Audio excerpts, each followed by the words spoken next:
أعوذ بالله السميع العليم من الشيطان الرجيم. بسم الله الرحمن الرحيم. الحمد لله رب العالمين، والعاقبة للمتقين ولا عدوان إلا على الظالمين، والصلاة والسلام على عبده ورسوله محمد وعلى آله وصحبه ومن اتبعهم بإحسان إلى يوم الدين. Të dashur dhe nderuar vëllezër të pranishëm në këtë xhami, vazhdojmë me mësimet dhe porositë që i marrim nga ky libër i Imam Neveviut rahimahullahu taala, libri Riyadus Salihin, ku Imam Neveviu rahimahullahu taala ka përmbledhur ajete nga Kurani fisnik dhe hadithet e pejgamberit sallallahu alaihi wasallam, me të cilat ja ndriçon besimtarit rrugën drejt Allahut subhanahu wa taala. Sot fillojmë një kapitull të ri, kapitulli i 80 me radhë që nga fillimi i librit, që e man titullin Babu wujubi ta'atu wulatul umuri fi ghayri ma'asiyah wa tahrimu ta'atihim fil ma'asiyah. Pasi që folëm për pushtetarin e drejtë, tani Imam Neveviu rahimahullahu taala solli kapitullin që flet për obligimin e nënshtrimit karshi pushtetarëve në gjëra që nuk janë mëkat, dhe se është e ndaluar respektin ndaj tyre në gjëra që janë mëkat.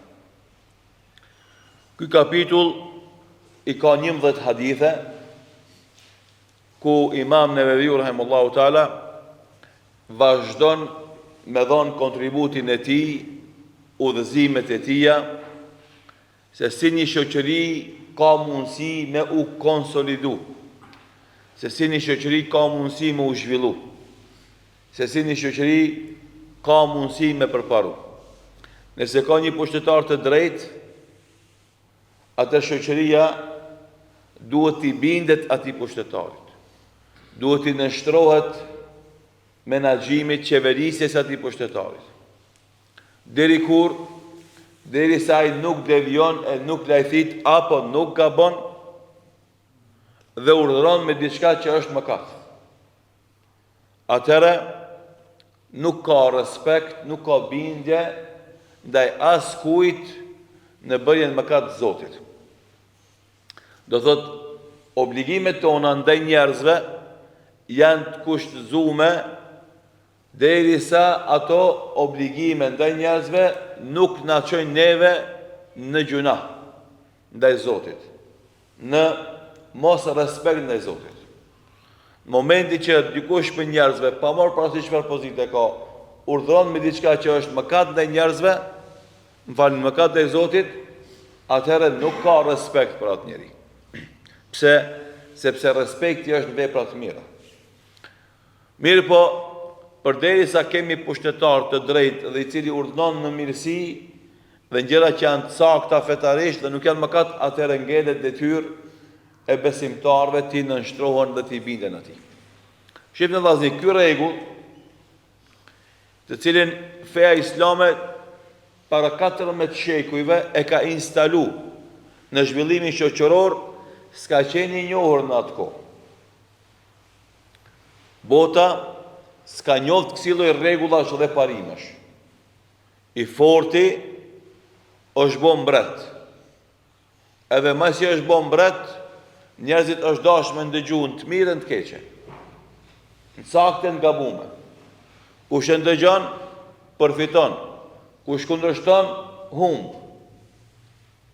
E vjen Islami edhe e rregullon këtë parim dhe e ndryshon.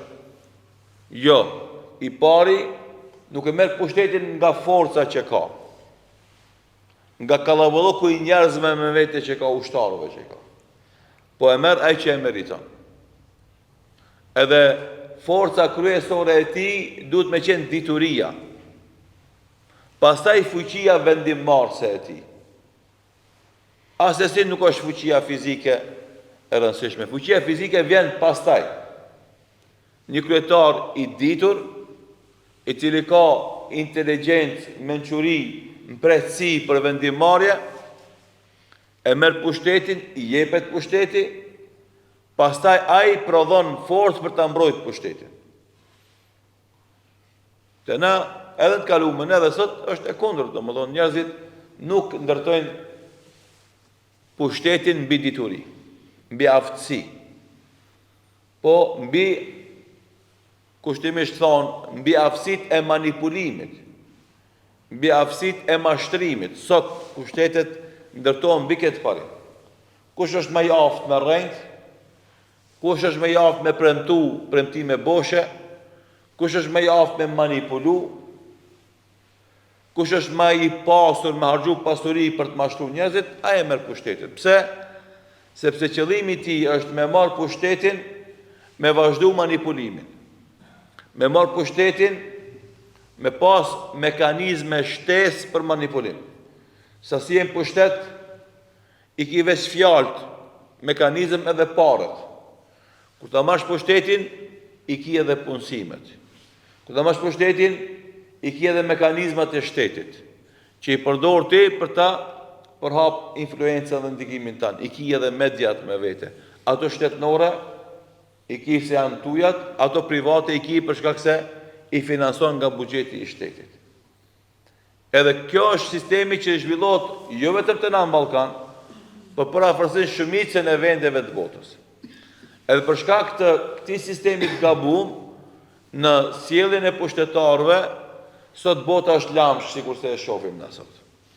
Edhe çdo vjet vjen edhe tregohet më tepër pasaksia e këtij sistemi që kanë vendosur njerëzit dhe vërtetësia e sistemit islam. Dhe çdo vjet që shkojmë tutje, shkon bota të u bind se ky sistem nuk është ai ideali për cilin flasin njerëzit me, do thot, me fjalë miradije dhe lavdije, tu thonë se kjo është maksimumi ose më e lartë ose më e madhja të cilën e ka arritur njerëzimin në botë, sistemi demokratik.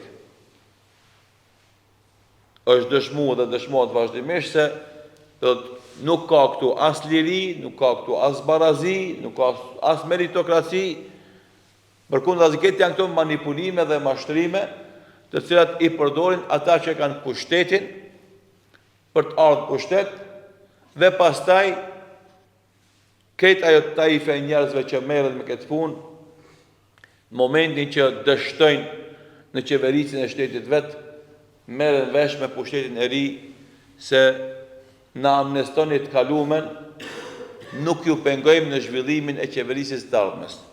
Tu të në Maqedoni, pi ndrimit të qeverisë parë 1998, kur e merr partia e djathtë pushtetin nga partia e majt, instalohet kjo vlerë, amnestohet kryeministri i kalum nga kryeministri i ri, edhe deri më sot vazhdon e njëjta situatë. Çdo herë kur vjen një pushtet i ri, e amneston të kalumen me garancë për lehtësim të veprimeve me qeverisjes në mandatin e ardhshëm. E kësi situate ku s'ka, do thot, llogaritje për të bëmat e qeverisë kalume dhe marrjen pyetje dhe dënime për gabimet që janë bë, shkojnë shtetet tu kalm nga mrena, tu dobësu, sepse ata që vjedhin, parën nuk e investojnë përsëri në këtë shtet që vjedhin, po e vjedhin parën edhe qesin jashtë shtetit. Edhe ata i bëjnë dy dame. E para, nuk i zbatojnë projektet dhe programet që i kanë planifikuar në planin buxhetor.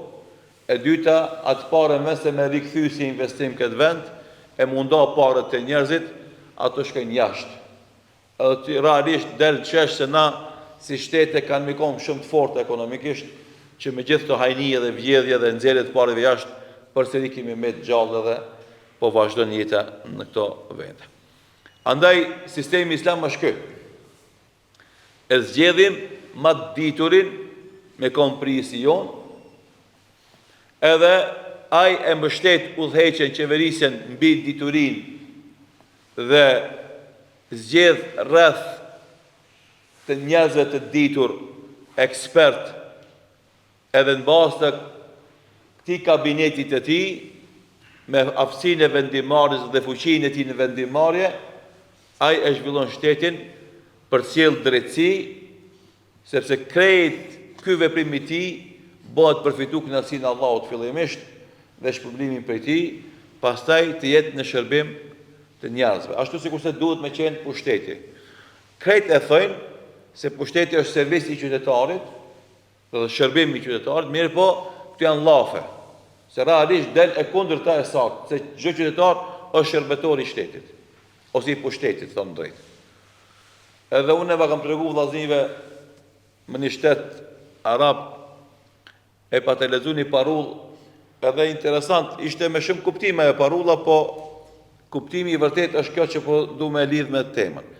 Aty parulla që ndroi ke njeriu është më i shtrenjti që e kemi. Ai shtet nuk ishte industri, nuk ishte zhvillim ekonomik, edhe ku ta menojsh sa dese njeriu dhe taksa që ja marrin aty është më i shtrenjti që e ka. Se realisht buxheti i shtetit përbohet prej taksave që i merr nga njeriu. Edhe nuk ishte kuptimi pozitiv se njeriu është gjëja më e shtrenjtë që kemi se duhet ta ruajmë atë, po ishte kuptimi alegorik se si mos kemi na njerëz ka kina me vjel, ku të kina me i marr pare. Realisht në shtetet tona, sidomos në Ballkan, njeriu është gjëja më e shtrenjtë që e kanë, sepse atë e manipulojnë, atë e mashtrojnë, aty taksa i marrin, edhe atë pa shërbime e lënë. Edhe normalisht, kush don me ditë sa ja kanë ngale pushtetarët qytetarëve të vet, shkoni në për spitale e merrni vesh. Shkoni në për gjykata e merrni vesh, shkoni në për shkolla e merrni vesh. Se shteti, kur ja ka gale qytetarët vet, e para ja bën arsimin cilësor, edhe objektin, edhe sistemin, edhe stafin, pastaj ja bën spitalet, domethënë cilësore, edhe objektet, edhe stafin, edhe shërbimet, pastaj normalisht e shef drejtësinë në gjykata. Edhe e shef, domethënë, lanë e kryme në kohë enorme, në kohë të shpejtë.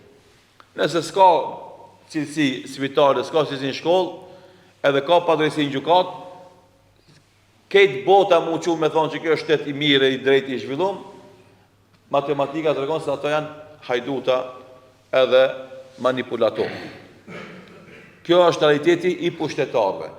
Këtë pushtet e bim na. Indiferenca jonë, intereset tona, vogëlsia jonë, friga jonë, do thot mungesa e guximit, e trimnis, tradhtia jonë, si individ, se cili për vetën e vetë, lejon me vazhdu kësi lloj pushtetesh. Edhe vazhdon me ungarku jeta e jonë përgjithësi. Përgjithësia është individuale tek secili njeri që jeton në një shtet të tillë. Nëse ai nuk e korrigjon vetveten, nëse ai nuk e rregullon vetveten, që të ketë mbështetje në Allahun e Madhërisëm, jo njerëz, që të ketë frikë vetëm Allahun, jo njerëzit, që të ketë shpresë vetëm te Allahu, jo te njerëzit, që të lufton për drejtësi, jo vetëm për vete, për secilin, ku nuk e shet veten për një interes momental, ku qëllimet e tija janë tej historike, kalojnë për në ahiret, ku ai mundohet me qenë i dobishëm për gjithë, jo me kom përfitues për gjithëve, që janë matematikat e njerëzve sot, atëherë nuk ka mundësi më ndryshu. Edhe një sen, pa dalë sabah me fal namazin me xhamat sabah, s'ka më ndryshu gjendja jam. Se na ketë kina qef më ndryshu natën, të folë gjithë natën më abet na për kafe, edhe kur vere vakti sabajt na me fletë. Edhe dojna me ndryshu gjendjes, ndryshohet është. Nëse një njeri, një vest ti dvetin dvogël që e ka, s'mundet me ndryshu, ai s'mundet me ndryshu gjendjen e shoqërisë së tij. Është shumë matematike thjesht. Djema sabajt kur dolëm na me ecë me të vllazni, e bësh me këtë mohabet. Nëse xhamiat tona në sabah janë shkret, ti s'mundesh me prit ndryshime më të mëdha në një shoqëri. Edhe kur një individ për neve, një vest dvetin që e ka, nuk lufton me ndryshu, nuk bën plan veprimi konkret për me largu, Ti si pret për ti ai kur ti afroj dikush një interes, një pozit, një të mirë, ai me elonat edhe me shku me drejtësi. S'mundet. Inshallah Allahu dhe gjithëve na udhëzon, edhe ka e marrë dhe mira na çon inshallah taala. E tash në këtë kapitull, si zakonisht Imam Neveviu rahimullahu taala në të gjitha këto 80 kapitull, 79 kapitull deri tash, edhe deri në fund ashtu e ka thënë, mbështetet në dy burimet kryesore të Islamit. E para është Kurani fisnik, që është libri i Allahut Dhul Xhelal dhe ajo është, domethënë, është libri dhe është burimi tek i cili mbështetet çdo musliman në kuptimin e fesë dhe në udhëzimin e njerëzimit. Fatmirësisht ato që Allah i ka thonë në këtë Kur'an, si kanë qenë të dobishme në kohën ku kanë zbrit, janë dobishme edhe sot dhe kanë me vazhdu me qenë dobishme deri në ahiret. A është Kurani fajtor për gjendjen e umetit islam sot? Nuk është. Po kush është fajtor? Është largësia e umetit islam nga Kurani. Sikur umeti islam ka jetu me Kur'an, ka qenë afër Kur'anit, ka qenë mbrenda Kur'anit, ka ecë përpara. Momentin që e larguam prej Kur'anit, edhe Kur'anin e kanë lënë me qenë i pranishëm vetëm në për vdekje, në përvore, edhe është për nënçmimeve më të mëdha që ja bëjnë muslimanët sot Kur'anit është kjo, që e përdorin Kur'anin për vdekje dhe në përvore. Do thotë Kur'ani si mesazhi çka është, se Kur'ani na duhet atje, këtu s'na duhet, se këtu na vetë punojmë si dojmë na, si dim na. E nëse ti e largon Kur'anin nga jeta jote, edhe e lën për vdekje dhe pas vdekjes, atëherë Kur'ani s'ka me të ndihmu ty me ndryshu jetën tonë. Kur umeti islam e ka marrë Kur'anin dhe ka jetu me të, e ka marrë Kur'anin dhe ka studiuar atë, e ka marrë Kur'anin dhe ka gjykuar me të, e ka marrë Kur'anin dhe ka jetu me të, atëherë Allahu Dhul Xhelal këtë Kur'an e ka bë shkak të ndryshimit të njerëzimit. Edhe ajo që ka ndodhur me umetin islam i cili ka qenë i kapur për Kur'an, ka qenë mrekulli e botës. Edhe ai ndryshim aq i madh që ato fise nomade arabe me i marr nga shpjetina, edhe mi bë prijes të një qytetimi dhe civilizimi që hala ndikimi i atij qytetimi dhe civilizimi është shumë i madh në zhvillimin e botës, është e pakuptueshme për krejt studiuesit e historisë dhe filozofisë. Alo ata domodin çuditën si ka pas mundësi që këta nomad beduin të shketinës të Arabisë që kanë qenë domodin pa arsimum, pa zhvullum dhe pa një histori paraprake, me bëni ndryshim ka shmat për një kohë shumë të shkurtër. Këtë kjo falë që ti Kuranit. Edhe sot, Kurani e ka të njëjtën fuqi, e ka të njëjtën vlerë, atë kur na do e studiojmë Kuranin dhe do jetojmë me Kuranin, dhe kemi Kuranin të pranishëm në jetën tonë të përditshme, që nga sabahu deri mbrëmje, po edhe gjatë ditës edhe gjatë natës. Mirë po, sikur se e dim na këtë, na vetiu shumë pak lexojmë Kur'an, mos flasim sa e studiojmë na Kur'anin, e mos flasim se sa na udhëzohemi me Kur'an, e mos flasim se sa na gjykojmë edhe qeverisim me Kur'an. Andaj, na si muslimat që në xhami që jemi, s'po folim ato që janë jashtë. Na jemi muin Shaban, edhe 25 ditë prafërsisht hin muaj Ramazan, pyetja që parashtrohet është kush prej neve e ka bën një hatme gjatë vitit kaluar, pi Ramazanit deri tash, e mos flasim kush i ka bën 2, 3, 4. Kur ti nuk e lexon Kur'anin thjesht për ritual, për adhurim, për sevap, ku do kesh ti vullnet me lexu për studim, e ku do kesh ti fuqi dhe vullnet pastaj me e zbatu jetën tonë. Kjo është realiteti jonë, vëllezër.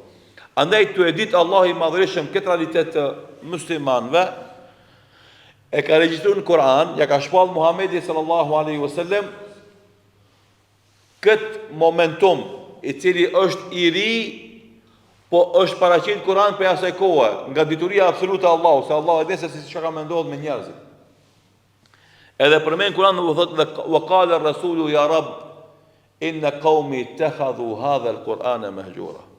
Dhe tha i dërguari pejgamberi, o Zot, populli jam e ka braktis këtë Kur'an. E ka thonë, kur muslimanët janë konë të lidhë me Kur'an, ky ajet ka zbrit sa ka qenë gjallë Muhamedi sallallahu alaihi wasallam. Atëherë muslimanët kanë qenë të lidhur për Kur'an. Po pse ka thonë këtë ajet? Pse ka zbritur Allahu këtë ajet? Për me përshku gjendjen e sotit. Që Muhamedi sallallahu alaihi wasallam megjithëse nuk është gjallë në mesin ton, por e ka paralajmëruar. Kjo është për mrekullive të Kur'anit, e ka paralajmëruar këtë gjendje tonë. Që na në maksimum nëse gjejmë xhamatli që bëjnë shumë hatme të Kur'anit, shumë pak prej tyre bëjnë studim të Kur'anit, edhe shumë më pak gjejmë prej atyre që qeverisin dhe gjykojnë me Kur'an. Andaj kur tha Allahu i madhëshëm se ka më thonë pejgamberi o Zot populli me praktikë Kur'anit, në atë kohë ka qenë i pakuptueshëm ky ajet ka qenë. Me ardh tash pas 15 shekujve e me kuptu pse ky ajet ka zbrit në atë kohë, ka qenë paralajmërim se njerëzit dal nga dal kanë u largu nga Kur'ani, edhe ka më qenë Kur'ani i braktisur, i vendosur në për rafta, apo i zbritur si aplikaciona për telefona, mirë po i pa aksesum, pa pas lidhje dhe kontakt vazhdueshëm me te. E ti s'mundesh me ndryshu jetën tonë pa ndryshu raportin tanë me Kur'anin. Të gjeneratët e arta të Islamit s'ka mujt me fillu jeta pa Kur'an. Andaj që nga fëmiria, jo që ka mësuar me leximin e Kur'anit, e ka mësuar përmendsh Kur'anin. Dhe pastaj vazhdimisht e kanë lexuar edhe kanë bërë ibadet Allahut me Kur'an. Na sot domethënë një pjesë nuk din as me lexu Kur'an. E ata që din shumë pak lexojnë Kur'an, ata që lexojnë Kur'an shumë pak e studiojnë Kur'anin, e ata që studiojnë Kur'anin shumë pak gjykojnë me Kur'an. E tash merr vesh sa është Kur'ani i pranishëm në jetën tonë. Edhe nga kjo e ki qartë pas të situatën pse gjendja jonë është në këtë gjendje. Sepse na realisht jetojmë pa Kur'an. Edhe normalisht jeta pa Kur'an t'jep vështirësi, ngarkesë. Siç e përmend Allahu dhul në surën Taha, "Wa man a'rada an dhikri fa inna lahu ma'ishatan dhanka." Kush ja kthen shpinën Kur'anit, ka me ty jetë të vështirë. Ummeti i Islam sot jeton jetë të vështirë për shkak se ja ka kthy shpinën e Kur'anit, jo vetëm si lexim, ibadeti, sevapi, po si studim edhe udhërrëfim. Se Kur'ani realisht para se me qenë libër i sevapeve, është libër i udhëzimit, udhërrëfimit. Alif Lam Mim dhalika al-kitabu la rayba fihi hudan lil-muttaqin. Është libër që s'ka dyshim udhërrëfyes, udhëzues për ata që janë të devotshëm. Qëllimi është hartë rrugë, Kur'ani është hartë rrugë. Që të mëson ka me ecë, ka me shku, për me mri të qëllimi jot. Nëse nuk e përdor hartën e rrugës, ti s'mrin kërkon. Sillesh në vend. Edhe andaj, para se me trajtu Kur'anin si libër sevapesh, neve duhet me na provokue leximi i Kur'anit për të marrë mesazhet, për të marrë urtësit, për të marrë udhëzimet, për të marrë rekomandimet, për të marrë vendimet. Na, kur bëjmë be, e marrim Kur'anin edhe betohemi pasha Kur'anin. Na, kur kena mos marrëveshje mes neve, betohemi në Kur'an se kush e ka tamam, kush e ka tamam. Ama me lezu Kur'anin, me marrë mësimet e Kur'anit, udhëzimet e Kur'anit, me pastru shpirtin dhe mendjen tonë me mësimet e Kur'anit, ajo shumë pak ndodh.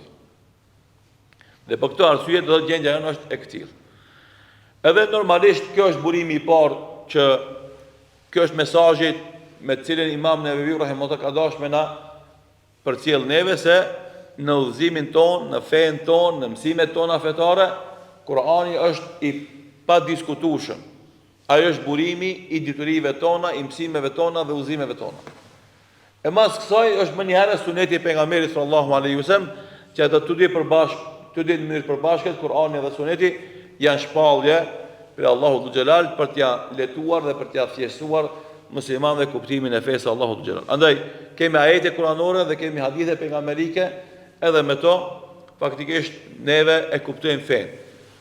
Mesazhi indirekt të cilën e jep Imam Nevevi rahimahullahu taala është kjo: o besimtar, të çdo kohës, të çdo vendit, nëse doni me kuptu fen si duhet, merrni nga burimet e veta, nga Kurani dhe Sunneti. E dietarët janë sqaruesit vetëm të Kur'an dhe Sunet, nuk janë zëvendësues.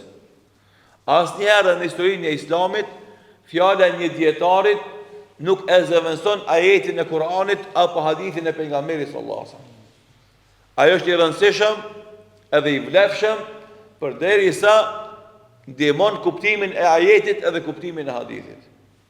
Momenti që ai mendim ose ai sqarim e kundërshton ajetin apo hadithin, ai mendim s'ka vlerë. Edhe kjo e mban umetin islam vazhdimisht të lidhur me burimin e gjallërisë islame, që është Kurani dhe Suneti.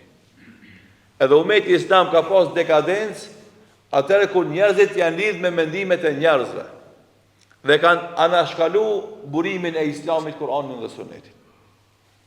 E kjo është mesazhi shumë i madh që e jep Imam Neveviu rahimahullahu taala për mja bot të qartë besimtarëve, hoxhallarëve, që na duhet vazhdimisht me mësu xhamatin, mja lidh mendjen edhe zemrën me Kur'an dhe Sunet.